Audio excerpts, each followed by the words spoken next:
तो स्वागत है आप लोगों का। तो हम पिछले लेक्चर में प्रीवियस लेक्चर में हम कौन सा टॉपिक कवर किए थे? तो प्रीवियस लेक्चर में जो था हमारा, वो मैंने आपको जो है वो बताया था, वो था केमिकल रिएक्शन। क्या था हमारा? केमिकल रिएक्शन, यानी कि रासायनिक अभिक्रिया। और उससे पहले मैंने आपको क्या बताया था? उससे पहले मैंने आपको बताया था मैटर, यानी कि पदार्थ। तो हमारा 2 चैप्टर जो समाप्त हो चुका है। पहला हमारा था मैटर और दूसरा है हमारा केमिकल रिएक्शन। तो आज का जो हमारा टॉपिक है वो है तत्व, यौगिक और मिश्रण। क्या है? तत्व, यौगिक और मिश्रण। इसी को तत्व, यौगिक और मिश्रण को ही अगर आप देखिएगा तो क्लास 9th का जो है चैप्टर नंबर 2 उसमें लिखा हुआ है। और उसका हेडिंग क्या है? उसका हेडिंग है जो क्या, हमारे आसपास के पदार्थ शुद्ध हैं। यह है हमारा हेडिंग। तो इसी में हम क्या पढ़ेंगे? इसी में जो है हमारा उल्लेखित है, कौन कौन चीज उल्लेखित है? तत्व, यौगिक और मिश्रण क्या होता है। तो चलिए बिना समय गवाए हम अपने लेक्चर को शुरू करते हैं। तो हमारा आज का लेक्चर है तत्व, यौगिक, मिश्रण, यानी कि, और हमारा पढ़ने का आधार क्या है, यानी कि सोर्स क्या है पढ़ने का? तो सोर्स है हमारा क्लास 9th का जो एनसीईआरटी है साइंस का, उसका चैप्टर नंबर 2, क्या हमारे आसपास के पदार्थ शुद्ध है, वो है हमारा सोर्स। क्योंकि आपको पता है जो रेलवे जो है वो एनसीईआरटी से डायरेक्ट क्वेश्चन बनाता है, एनसीईआरटी से डायरेक्ट क्वेश्चन बनाता है। तो चलिए देखते हैं हमारा क्या है टॉपिक। तो हमारा है, टॉपिक का नाम है क्या हमारे आसपास के पदार्थ सच में शुद्ध हैं। तो पहले हम समझेंगे जो शुद्ध का मतलब क्या होता है। हम जो शुद्ध समझते हैं, वैज्ञानिक जो शुद्ध समझते हैं, क्या ये दोनों अलग अलग है या दोनों एक समान है? हम जो बाजार से लाते हैं कोई सामान, उसको हम किस प्रकार से जानते हैं जो वो शुद्ध है या अशुद्ध है? केवल देख के या फिर उसका जांच करके किस प्रकार से हम जानते हैं? तो यही है हमारा आज का टॉपिक, यानी कि क्या हमारे आसपास के पदार्थ शुद्ध है या नहीं। इसी शुद्ध के पदार्थ पे, शुद्धता के पदार्थ पे आधार पे ही पदार्थ को हम बांटेंगे। तो चलिए शुरू करते हैं। सबसे पहले है हमारा जो कोई पदार्थ शुद्ध है या नहीं, उसको हम किस प्रकार से देखते हैं और एक वैज्ञानिक किस प्रकार से देखते हैं। तो पहले आम इंसान की नजर में, किसके? आम इंसान की नजर में जो शुद्ध पदार्थ क्या होता है? शुद्ध पदार्थ का, शुद्ध का मतलब होता है बिना किसी मिलावट के। आम आदमी की नजर में होता है शुद्ध पदार्थ मतलब बिना किसी मिलावट के, जिसके अंदर कोई भी दूसरा चीज मिलावट ना हो, वो हमारा क्या हो जाएगा? शुद्ध। लेकिन अगर वही हम वैज्ञानिक के दृष्टिकोण से देखें तब हमारा क्या हो जाएगा? एक वैज्ञानिक की नजर में जो होता है वो होता है शुद्ध का मतलब होता है जिसमें मौजूद सभी कण समान रासायनिक प्रकृति को, यानी कि उसमें जो मौजूद कण है वो सभी एक समान प्रकार के होने चाहिए। यानी कि अगर उसमें जल है तो केवल जल होना चाहिए, उसमें अगर वसा है तो केवल वसा होना चाहिए, अगर उसमें प्रोटीन है तो केवल प्रोटीन होना चाहिए। ये नहीं कि ये तीनों का मिश्रण हो। तो ये क्या हो जाएगा हमारा? ये शुद्ध नहीं कहलाएगा। ये तीनों क्या, तब हमारा क्या कहलाएगा? मिश्रण कहलाएगा। तो इसी प्रकार हमारा जो दूध होता है, दूध हम प्योर मिल्क, यहाँ पे देख लीजिए, यहाँ पे लिखा है 100% प्योर मिल्क। हमको और आपको दिखाने के लिए यहाँ लिखा गया है जो 100% प्योर मिल्क है। लेकिन मिल्क में भी क्या होता है? मिल्क में भी जल होता है, वाटर होता है, फिर प्रोटीन होता है, फैट होता है। तो हम लोग तो उसको शुद्ध मान लेते हैं, लेकिन वैज्ञानिक उसको क्या मानते हैं? अशुद्ध मानते हैं। वही यहाँ दिया हुआ है, या अशुद्ध सॉरी बोल रहे हैं, वहाँ वैज्ञानिक उसको मिश्रण मान लेते हैं। क्या है? दूध एक मिश्रण है। किसका मिश्रण है? जल का, वसा का, प्रोटीन का। इसलिए वैज्ञानिक विज्ञान की भाषा में यह शुद्ध नहीं है, लेकिन हम इसको क्या मानते हैं? शुद्ध। तो आपको पता चला होगा जो हमारे और वैज्ञानिक के दृष्टिकोण में क्या अंतर है। हम सीधे मानते हैं अगर एक ही प्रकार का चीज है तो वो क्या है? शुद्ध है। बाहर से बनावट एक ही प्रकार का तो वो शुद्ध है, लेकिन वैज्ञानिक उसके अंदर की चीजों को देखते हैं, क्या उसमें केवल वही चीज है जो बताया जा रहा है या कोई और भी चीज मिक्स है। जैसे कि दूध बोल रहा था, तो इसमें केवल दूध है? नहीं, इसमें क्या है? सब चीज मिश्रित है। तो इसलिए हम क्या कहेंगे? इसको हम मिश्रण कहेंगे। किसका मिश्रण? जल का, वसा का और प्रोटीन का मिश्रण। दूध किसका मिश्रण है? जल का, वसा का और प्रोटीन का मिश्रण है। तो ये था हमारा जो शुद्ध पदार्थ होता क्या है। तो देख लीजिए, फिर उसके बाद जो है इसी शुद्धता के आधार पे ही पदार्थ को हम, पदार्थ यानी कि ठोस और द्रव और गैस, इसको हम दो प्रकार से बांटते हैं। एक होता है हमारा शुद्ध पदार्थ और एक होता है हमारा मिश्रण पदार्थ। फिर शुद्ध पदार्थ हमारा दो प्रकार का होता है, एक होता है हमारा तत्व और एक होता है यौगिक। ये सबको मैं आपको आगे एक्सप्लेन बहुत ही अच्छा तरीके से करूंगा। तो एक हो गया हमारा तत्व, एक हो गया यौगिक, और मिश्रण में एक हो गया हमारा समांगी और एक हो गया विषमांगी मिश्रण। समांगी मिश्रण और विषमांगी मिश्रण क्या होता है, चलिए हम उसको भी आगे समझते हैं। सबसे पहले समझते हैं जो हम मिश्रण क्या है, क्योंकि ये शुद्ध पदार्थ तो हम आपको लास्ट में पढ़ा के हमारा ये चैप्टर जो है दी एंड हो जाएगा। शुद्ध पदार्थ क्या है, तत्व यौगिक क्या है, उससे पहले हम जान लेते हैं जो मिश्रण क्या है, क्योंकि इसका मेन टॉपिक जो है इस चैप्टर का वो है मिश्रण ही। तो मिश्रण दो प्रकार का होता है, कि कौन सा मिश्रण? एक समांगी मिश्रण और विषमांगी मिश्रण। तो मिश्रण क्या बोल रहा है? मिश्रण होता क्या है पहले वो देख लीजिए। मिश्रण होता है जब मिक्स करना, किसी भी चीज को क्या करना? मिक्स करना। तो वही यहाँ बोल रहा है जब चीजें बस मिल जाती है। क्या होती है? जब चीजें मिल जाती है तो उसको क्या कहते हैं? मिश्रण।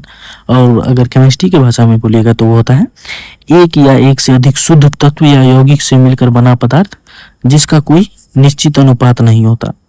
क्या होता है? एक या एक से अधिक शुद्ध तत्व या यौगिक से मिलकर बना पदार्थ, शुद्ध तत्व या यौगिक से मिलकर बना पदार्थ जिसका कोई निश्चित अनुपात नहीं होता। किस अनुपात में मिलाया जा रहा है? यानी कि 1 लीटर में 2 ग्राम मिलाया जा रहा है, कहीं 1 लीटर में 4 ग्राम, कहीं 1 लीटर में आधा लीटर मिलाया जा रहा है। तो इसका क्या होता है? कोई निश्चित अनुपात नहीं होता है। लेकिन वो क्या होता है? शुद्ध तत्वों का, क्या एक से अधिक शुद्ध तत्व या यौगिक से मिलकर वो बना होता है, वही हमारा क्या होता है? मिश्रण। तो मिश्रण में सिंपली याद कर लीजिएगा, मिश्रण जब दो या दो से एक या एक से अधिक चीजों को आपस में मिलाया जाता है तो वो क्या होता है? हमारा मिश्रण। तो उसी के आधार पे मिश्रण हमारा कितने प्रकार का मिश्रण होता है? एक होता है समांगी यानी कि होमोजीनस, और एक होता है विषमांगी हेट्रोजीनस। क्या होता है? एक समांगी मिश्रण होमोजीनस और एक होता है विषमांगी यानी कि हेट्रोजीनस। तो समांगी मिश्रण क्या होती है? इसकी बनावट समान होती है, यानी कि ये बना क्या? एक ही प्रकार का, यानी कि समांगी मतलब जितना जरूरत हो उतना ही इसमें मिलाया गया, उससे ज्यादा नहीं है समांगी मिश्रण। और विषमांगी मिश्रण क्या होता है? अंश भौतिक रूप से अलग दिखाई देते हैं, यानी कि इसमें जो न मिल जाए, यानी कि जो मिल जाता है पूरी तरीके से, वो हमारा क्या होता है? समांगी मिश्रण। उसका बनावट समान है इसलिए क्या हो गया? वो मिल गया उसमें। और इसका बनावट समान नहीं है इसलिए क्या हो गया? ये मिला नहीं, यानी कि ऊपर से हमें दिखाई दे रहा है। तो ये क्या हो गया? हमारा अंश भौतिक रूप से अलग से दिखाई देते हैं। जैसे मान लीजिए जल और तेल, ये देखिए ये है हमारा जल और ये है हमारा तेल। देख लीजिए तेल ऊपर से दिखाई दे रहा है, जल अलग से दिखाई दे रहा है, उसमें मिट्टी है वो अलग से दिखाई दे रहा है। क्यों दिखाई दे रहा है? क्यों? इसका बनावट जो है, ये तीनों का बनावट समान नहीं है। अगर समान रहता तो ये क्या हो जाता? तीनों मिल जाता। तो अगर तीनों मिल जाता तो क्या हो जाता? ये समांगी मिश्रण। अगर नहीं मिला है इसलिए क्या हो गया? विषमांगी मिश्रण। और समांगी मिश्रण क्या होता है? जिसकी बनावट समान होती है। उदाहरण नमक, जल में नमक। देख लीजिए इसमें नमक है लेकिन आपको दिखाई दे रहा है? नहीं दिखाई दे रहा, क्योंकि इसमें क्या हो गया? ये डिसॉल्व हो गया, यानी कि घुल गया। तो क्यों घुल गया? क्योंकि इसका बनावट हमारा समान है। अगर बनावट समान नहीं होता तो क्या हो जाता हमारा? विषमांगी मिश्रण। जिसका बनावट समान हो वो समांगी मिश्रण, और जिसका बनावट समान नहीं हो वो क्या हो जाएगा? विषमांगी मिश्रण। तो ये था हमारा मिश्रण। आशा करते हैं कि आपको मिश्रण क्या है वो पता चल गया होगा। मिश्रण के प्रकार यानी कि समांगी मिश्रण क्या है वो पता चल गया होगा, विषमांगी मिश्रण क्या है वो पता चल गया होगा। उसके बाद हमारा है परफेक्ट मिलावट, यानी कि अगर कोई भी चीज मिल जाता है, यानी कि समांगी मिश्रण मिल गया तो क्या हो गया? हमारा विलयन बन गया। विलयन क्या होता है? समांगी मिश्रण का एक प्रकार है, समांगी मिश्रण ही होता है। विलयन एक प्रकार से क्या होता है, समांगी मिश्रण होता है। विलयन बनता है किस प्रकार से, विलयन दो चीजों से मिलकर बनता है, एक तो होता है विलय और एक होता है विलायक। विलय क्या होता है, जिसको घोला जाता है, और विलायक क्या होता है, जिसमें घोला जाता है। तो याद रखने का तरीका क्या है, विलय, विलय छोटा शब्द है, इसलिए जो कम मात्रा में हो जैसे चीनी, वो क्या हो गया हमारा विलय। और विलायक क्या होता है, बड़ा शब्द है, इसलिए जो ज्यादा मात्रा में हो जैसे हमारा जल। देख लीजिए मैंने आपको क्या बोला था, विलय जिसको घोला जाता है। देख लीजिए चीनी को घोला जाता है, किसमें घोला जाता है, जल में घोला जाता है। जिसको घोला जाता है उसको मैंने आपको क्या बताया, उसको विलय, और जिसमें घोला जाता है वो क्या है, विलायक। देख लीजिए चीनी को घोला जाता है तो ये क्या है हमारा विलय, और जल में घोला जाता है तो ये क्या होगा हमारा विलायक। तो सिंपली आप याद रखिए, जो विलय हो जो छोटा शब्द है, इसलिए जो कम मात्रा में होता है वो होता है विलय, और जो ज्यादा मात्रा में होता है वो होता है विलायक। तो देख लीजिए कणों का आकार इतना छोटा होता है, किसमें, विलयन में। कणों का आकार क्या होता है, बहुत ही छोटा होता है, कितना, 1 नैनोमीटर से भी छोटा होता है। तो कणों का आकार इतना छोटा होता है कि उन्हें नंगी आंखों से नहीं देखा जा सकता। आप खुली आंखों से उसको नहीं देख सकते, उसको देखने के लिए क्या होती है, माइक्रोस्कोप की आवश्यकता पड़ती है। तो कणों का आकार क्या होता है, 1 नैनोमीटर से छोटा। अगर बात किया जाए जो 1 नैनोमीटर क्या होता है, 1 नैनोमीटर होता है 10⁻⁹ मीटर। 1 नैनोमीटर क्या होता है, 10⁻⁹ मीटर होता है 1 नैनोमीटर। तो हमारा कण का आकार कितना होता है, कण का आकार जो होता है 1 नैनोमीटर से छोटा होता है, उसको हम नंगी आंखों से नहीं देख सकते, उसे देखने के लिए हमें माइक्रोस्कोप की आवश्यकता होती है। तो ये है हमारा विलयन। विलयन किससे मिलके बना है, विलयन जो है हमारा दो चीजों से मिलके बना है। विलयन हमारा पहला है हमारा विलयन, पहला है हमारा विलय और दूसरा है विलायक। तो विलयन किस चीजों से मिलके बना है, विलयन दो चीजों से मिलके बना है। पहला है विलायक और विलय यानी कि जिसको घोला जाता है, और दूसरा है हमारा विलायक यानी कि जिसमें घोला जाता है। तो यह होगा हमारा विलयन। और एक होता है अस्थिर मिलावट, ये तो हो गया हमारा स्थिर मिलावट जो मिल गया, और एक होता है हमारा अस्थिर मिलावट। देख लीजिए जिसको हम कहते हैं निलंबन, क्या बोलते हैं, निलंबन, सस्पेंशन जिसको कहते हैं। इसको क्या होता है, जब इसको मिलाया जाता है और इसको अगर हिलाया जाता है, हिला के अगर कुछ समय बाद छोड़ दीजिएगा तो उसका कण क्या हो जाएगा, उसका कण जो है तल में बैठ जाएगा। तो ये किस प्रकार का मिश्रण, ये देख लीजिए ये बाहर से दिखाई दे रहा है, ये क्या हमें बाहर से ही दिखाई दे रहा है। अगर हमें कोई चीज अलग से दिखाई दे रहा है तो वो क्या है हमारा विषमांगी मिश्रण। कैसा मिश्रण है हमारा, विषमांगी मिश्रण है वो एक प्रकार का। और विषमांगी मिश्रण को क्या होता है, हम आंख से देख सकते हैं, यानी कि बाहर से ही हम देख सकते हैं जो वो कैसा दिखाई दे रहा है। और अगर उसको हम शांत छोड़ देंगे, जैसे मान लीजिए यहाँ पे इसको मिला दिया गया और इसको कुछ देर के लिए छोड़ दीजिएगा, कुछ समय के बाद देखिएगा तो ये तल में आके बैठ जाएगा। तो निलंबन क्या होता है हमारा, निलंबन होता है किसी भी चीज को मिला के कुछ देर के बाद अगर छोड़ दीजिएगा तो वो क्या हो जाएगा, नीचे तल में बैठ जाएगा। शांत छोड़ने पर कण नीचे बैठ जाता है। ये क्या होता है, यह अस्थायी है, इन्हें छान कर अलग किया जा सकता है। ये देख लीजिए ये इतना बड़ा बड़ा है, इसको हम छान के भी क्या कर सकते हैं, अलग कर सकते हैं। तो यह है हमारा निलंबन। और एक होता है हमारा कोलाइड, क्या बोलते हैं इसको हम, कोलाइड। कोलाइड क्या होता है, दिखने में तो समांगी लगता है लेकिन असल में विषमांगी होता है। जैसे दूध हो गया, कोहरा हो गया, ये क्या हो गया हमारा, दिखने में तो लगता है समांगी लेकिन होता है असल में विषमांगी मिश्रण। कणों का आकार निलंबन से छोटा होता है। इसका कण कोलाइड का जो कण होता है वो क्या होता है, निलंबन से छोटा होता है लेकिन विलयन से बड़ा होता है। विलयन से कोलाइड का कण जो है विलयन से बड़ा लेकिन निलंबन से छोटा होता है। शांत छोड़ने पर कण नीचे नहीं बैठते, ये अस्थायी होता है। अगर इसका छोड़ दीजिएगा इसको तो इसका कण जो है नीचे नहीं बैठेगा, वो तैरते ही रहेगा। इन्हें छान कर अलग नहीं किया जा सकता, स्वाभाविक है, जो हमें दिखाई नहीं दे रहा है उसको छान के हम अलग नहीं कर सकते हैं। इसको अलग करने के लिए अपकेंद्रीकरण का उपयोग किया जाता है। अपकेंद्रीकरण क्या होता है, उसको किसी भी चीज में रख के, और जो जैसे मान लीजिए ये दूध जो है वो हमारा विषमांगी क्यों है, क्योंकि उसको अगर आप अपकेंद्रीकरण की विधि से निकालिएगा तो उससे क्या होता है, घी निकल जाता है, उससे मक्खन निकल जाता है। इसीलिए बोला जाता है जो हमारा दूध जो है वो विषमांगी मिश्रण है। कौन सा मिश्रण है, विषमांगी मिश्रण है। तो आशा करते हैं आपको कोलाइड का कॉन्सेप्ट भी समझ में आया होगा। उसके बाद देख लीजिए कणों के आकार पे ही हम देख लेते हैं जो बिलियन क्या हो, कोलाइड क्या है। बिलियन ये हो गया बिलियन, ये हो गया कोलाइड और ये निलंबन। देख लीजिए बिलियन का आकार क्या होता है 1 नैनोमीटर से छोटा, और कोलाइड का आकार क्या होता है, कोलाइड के कणों का आकार होता है 1 नैनोमीटर और 1000 नैनोमीटर के बीच। और निलंबन का जो है कणों का आकार कैसा होता है 1000 नैनोमीटर से अधिक। ये बिलियन जो होता है वो प्रकाश को नहीं फैलाता। बिलियन से प्रकाश जो है यहाँ से प्रकाश आएगी और सीधी चली जाएगी, लेकिन प्रकाश को ये हमारा कोलाइड जो है क्या करता है प्रकाश को फैला देता है। अगर यहाँ पे प्रकाश पड़ा तो क्या हो जाएगा, ये इसको फैला देगा।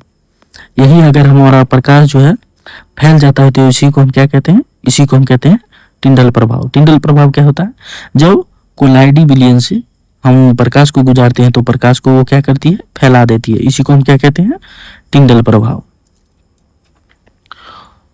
तो देखिए जो टिंडल प्रभाव होता है क्या है, टिंडल प्रभाव क्या है, कोलाइडी कणों द्वारा प्रकाश की किरणों का फैलाना जिससे प्रकाश का मार्ग दिखाई देने लगता है। देख लीजिए ये तो हो गया कॉपर सल्फेट का बिलियन। ये देख लीजिए ये सीधे यहाँ से सीधे चला गया, क्यों, क्योंकि ये बिलियन है, एक सामान्य बिलियन है, ये इसमें प्रकाश का कण जो है प्रकाश जो है वितरित नहीं होता। लेकिन ये है हमारा दूध और पानी का क्या है कोलाइड।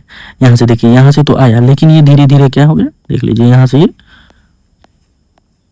ये क्या हो गया धीरे धीरे फैलने लगा। इसी को हम क्या कहते हैं, इसी को कहते हैं टिंडल प्रभाव। यानी कि कोलाइडी कणों से प्रकाश का गुजरना और प्रकाश का फैल जाना क्या कहलाता है हमारा कोलाइडी बिलियन। इसी प्रकार जब आप घने जंगल में जाइएगा, देखिए यहाँ लिखा हुआ है जो घने जंगल के कोहरे में सूर्य की किरणों का दिखना।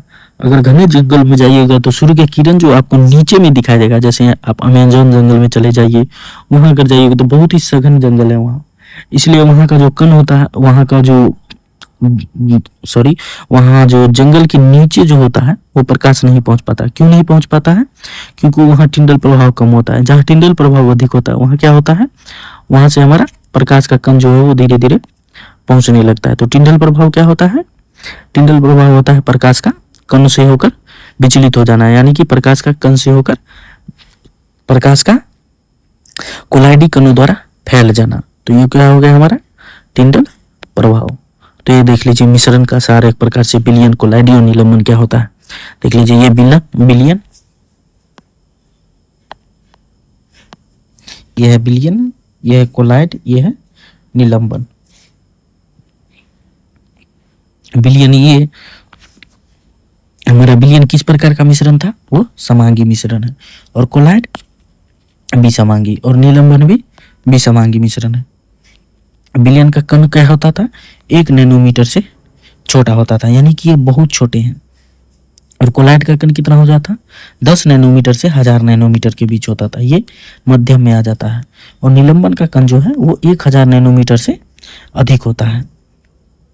अगर स्थिरता की बात किया जाए तो बिलियन क्या है, वो अस्थायी है। कोलाइड भी क्या है, अस्थायी है। लेकिन निलंबन क्या है, अस्थायी। अस्थायी मतलब उसको अगर आप शांत छोड़ दीजिएगा तो वो नीचे बैठ जाएगा, मगर आप उसको हिलाइएगा तो वो ऊपर की ओर तैरने लगेगा। वो हमारा क्या होता है, अस्थायी।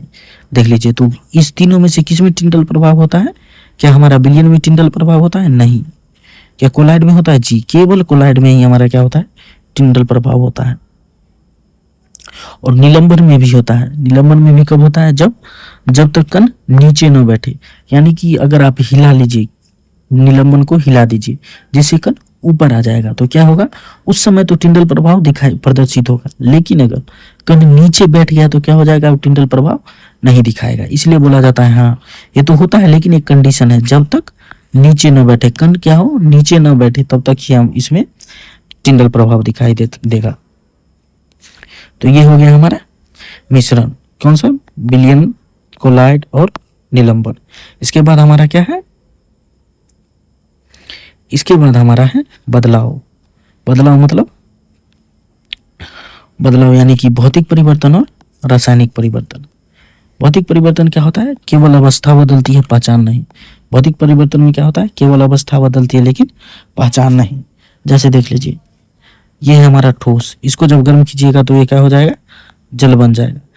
ठोस जो ही है, लेकिन ठोस वो कैसा है, बर्फ है। बर्फ को अगर गर्म कीजिएगा तो क्या हो जाएगा, वो द्रव बन जाएगा, कोई नया पदार्थ नहीं बनता। क्यों नहीं बनता, क्योंकि अगर फिर से आप इसको द्रव को जो है ठंडा कीजिएगा, पानी को ठंडा कीजिएगा तो वो क्या बन जाएगा, वो हमारा बन जाएगा बर्फ। लेकिन अगर रासायनिक परिवर्तन के बारे में बात किया जाए तो रासायनिक गुण बदल जाते हैं, नई पहचान मिलती है।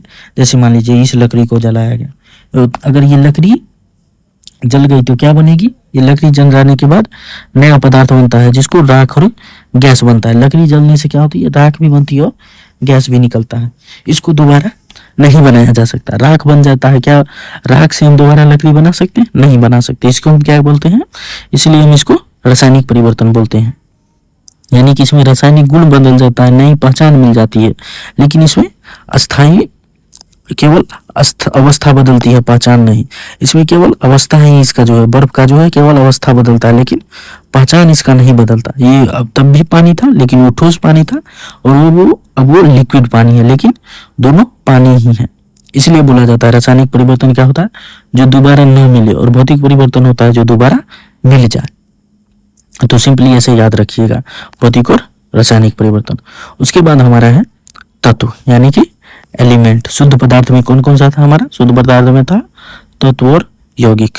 तो देखिए हमारा तत्व क्या है, तो लेवोजियर है जो है केमिस्ट्री के जनक हमारे कहा जाते हैं, एंटोनी लेवोजियर। उन्होंने बताया जो पदार्थ का वह मूल रूप जिसे रासायनिक प्रतिक्रिया द्वारा और अधिक सरल पदार्थों में विभाजित नहीं किया जा सकता, वह हमारा क्या कहलाएगा, तत्व। तत्व क्या होता है, जिसको अब विभाजित, उससे ज्यादा विभाजित नहीं किया जा सकता। यानी कि मान लीजिए ये एक छोटा सा पदार्थ है, इससे छोटा आप अगर इसको नहीं बना सकते तो ये क्या कहलाएगा हमारा, ये हमारा कहलाएगा तत्व। तत्व का क्या होता है, पदार्थ का वो मूल रूप जिसे रासायनिक प्रतिक्रिया द्वारा और अधिक सरल पदार्थों में विभाजित नहीं किया जा सकता, जिसको नहीं तोड़ा जा सकता, जो सबसे छोटा रूप में आ गया, वो हमारा क्या कहलाता है, तत्व। जैसे हमारा लोहा को आप उसके बाद नहीं तोड़ सकते। ऑक्सीजन हो गया, सोना हो गया, यही हमारा क्या हो गया, तत्व। तत्व क्या होता है, जिसको अब तोड़ा नहीं जा सकता, वो क्या हो गया हमारा तत्व। इस तत्व में ही होता है धातु होता है, और धातु होता है और उपधातु होता है। तो धातु क्या होता है, धातु चमकीली होती है, विद्युत का सुचालक होता है, आघात वर्धनीय होती है, यानी कि उसे जब उसको पीटिएगा तो वो क्या होगा, वो आवाज निकालेगी, और वो पतली चादर में बिछ जाएगी, उससे तार भी खींचा जा सकता है। वो क्या कहलाता है, जैसे सोना हो गया, लोहा हो गया। मैं ये आपको जो है धातु, अधातु और उपधातु एक चैप्टर ही पढ़ाऊंगा, तो आप टेंशन मत लीजिए। और अधातु क्या होता है, अधातु जो है कुचालक होता है, इससे विद्युत पास नहीं करती, वो चमकीली नहीं होती, जैसे ऑक्सीजन हो गया, कार्बन हो गया। उपधातु दोनों के बीच के गुण, जैसे सिलिकॉन, बोरोन, ये क्या हो गया हमारे उपधातु। तो ये था हमारा तत्व। तत्व के बाद हमारा क्या बच जाता है, तत्व के बाद हमारा बच जाता है यौगिक। यौगिक यानी कि कंपाउंड। यौगिक क्या होता है, निश्चित अनुपात। क्या होता है, दो या दो से अधिक तत्व जब एक निश्चित अनुपात में रासायनिक रूप से जुड़ते हैं। यानी कि मान लीजिए ये एक हमारा हाइड्रोजन का तत्व है, ये भी हाइड्रोजन और ये ऑक्सीजन है। जब दो हाइड्रोजन एक साथ मिलता है, दो हाइड्रोजन और एक ऑक्सीजन एक साथ मिलता है, तो ये हमारा क्या बनाता है, तब ये हमारा जल बनाता है। तो यही हमारा क्या होता है, दो या दो से अधिक तत्व। देख लीजिए कितना है, दो या दो से, यानी कि तीन तत्व है, लेकिन क्या है, निश्चित अनुपात में। एक ये है, एक ये है और एक ये है। ये तीनों का अनुपात क्या है, ये निश्चित ही है। निश्चित अनुपात में रासायनिक रूप से जुड़ते हैं। रासायनिक रूप से मतलब तीनों रासायनिक अभिक्रिया करके जुड़ते हैं, तो वो क्या कहलाता है हमारा यौगिक। तो सीधे याद रखिए, जो दो या दो से अधिक तत्व जब एक निश्चित अनुपात में रासायनिक रूप से जुड़ते हैं, यानी कि दो तत्वों का आपस में जुड़ना क्या कहलाता है हमारा, यौगिक कहलाता है। तत्व क्या होता है, तत्व होता है जिसको उससे छोटी अवस्था में नहीं तोड़ा जा सकता, जिससे मौजूद है। तो ये हो गया हमारा, जैसे हाइड्रोजन हो गया और ऑक्सीजन, जब ये जो है हमारा अभिक्रिया करती है तो क्या बनाता है, जल बनाती है। जैसे हाइड्रोजन गैस जलती है और ऑक्सीजन गैस है, जलने में मदद करती है। लेकिन वाटर क्या होती है, ये लिक्विड है और ये आग बुझाने में मदद करती है। तो यहाँ देख लीजिए, ये हमारा गैस था, ये भी गैस था, लेकिन ये बना हमारा द्रव। तो इसमें क्या हुआ, अवस्था में परिवर्तन हो गया। देख लीजिए, गैस से हमारा क्या बन गया, गैस से हमारा द्रव बन गया। तो क्या हो गया, अवस्था में परिवर्तन हो गया। तो इसलिए हम कहा जा सकता है जो इसमें भी रासायनिक अभिक्रिया हुई है। तो ये क्या है, यौगिक के गुण उसके तत्वों से बिल्कुल अलग होते हैं। यानी कि इसका गुण देख लीजिए, इसका गुण क्या है, गैस। ऑक्सीजन का है जो जलने में मदद करता है, हाइड्रोजन जलाती है। लेकिन वाटर क्या होती है, वो आग बुझाती है। यानी कि हमारा जो यौगिक बनेगा उसका जो तत्व जो हम उसको बनाने के लिए इस्तेमाल कर रहे हैं उसका गुण जो होगा वो क्या होगा, उसका गुण उसके तत्व से गुण से अलग होगा। तो यह हो गया हमारा यौगिक। उसके बाद हो गया हमारा भौतिक मिलावट बनाम रासायनिक बंधन। भौतिक मिलावट क्या होता है? भौतिक मिलावट होता है जब दो पदार्थों को छोटे छोटे कणों में भौतिक रूप से मिला दिया जाता है। जैसे कि मिश्रण। मिश्रण क्या होता है? जब दो छोटे छोटे तत्वों को जो है भौतिक रूप से यानी कि दिखाई देता है उस प्रकार से मिलाया जाता है। जैसे हम आप लोग भुजा और दाल बूट मिलाते हैं, वो हमारा हो गया भौतिक मिश्रण। कण बस मिले हैं, यानी कि एक दूसरे में क्या होता है, कण मिले रहते हैं।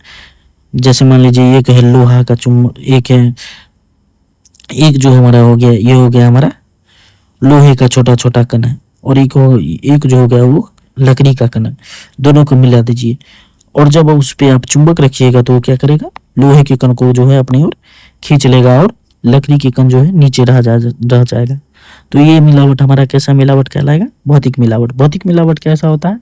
भौतिक मिलावट होता है जो ऊपर से आपको दिखाई दे, जैसे हमारा चूड़ा और दाल बूट का मिलावट हो। लेकिन यौगिक क्या होता है? यौगिक होता है जो हमारा जो यानी कि अभिक्रिया करके जो बनता है वो हमारा क्या होता है? यौगिक होता है। जैसे गर्म करने पर रासायनिक प्रतिक्रिया हुई, नया पदार्थ बना, चुंबक अब काम नहीं करेगा। जैसे ये मान लीजिए इसमें भी लोहा है, लेकिन इसको ये जो है अभिक्रिया करके कोई नया पदार्थ बना लिया, तो ये इसका क्या हो गया? इसका गुण ही अलग हो गया। अब ये चुंबक इसको खींच नहीं पाएगा। क्यों नहीं खींच पाएगा? क्योंकि ये यौगिक बना है। यौगिक का जो गुण होता है वो उसके तत्व से गुण से भिन्न होता है। तो ये कैसा बंधन हो गया? ये हो गया हमारा रासायनिक बंधन। लेकिन इसके अंदर जो है वो कैसा क्या है? वो है भौतिक मिलावट, और ये है हमारा रासायनिक बंधन। तो ये था हमारा भौतिक मिलावट और रासायनिक बंधन।